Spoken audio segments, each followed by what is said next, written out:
Բերդ Չորաթան գյուղ։ Մտնում եմ նկարածա, ասում եմ, այս ինչ ես նկարել, երեխան կողք կանգնած է, ասում է Մասիս Սարն է, ասում եմ շատ լավ։ Հաջորդիվ գնում եմ,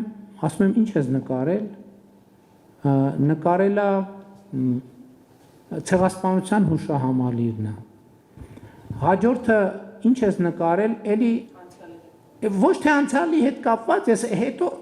անցյալի հետ սկզբից շատ սովորական էր, ինձ նորմալ էր,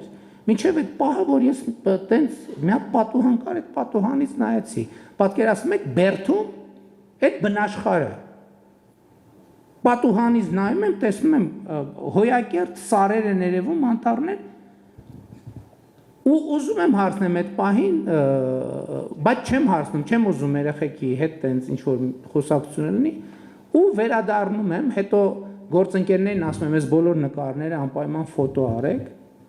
հետո գալիս եմ Երևան, ասում եմ, մեծ տպեք այդ երեխեքի նկարած ֆոտոները, հետո մի խումբ մտավորական գործընկերների, ում հետ որոշակի նաև հարաբերություն կա,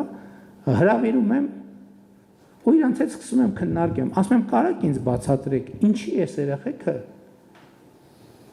իրանց պատուհանից երևող, իրանց միջավայրում երևացող այդ հոյակապ սարերը, այդ լեռնաշխարհը, այդ բնությունը չեն նկարում։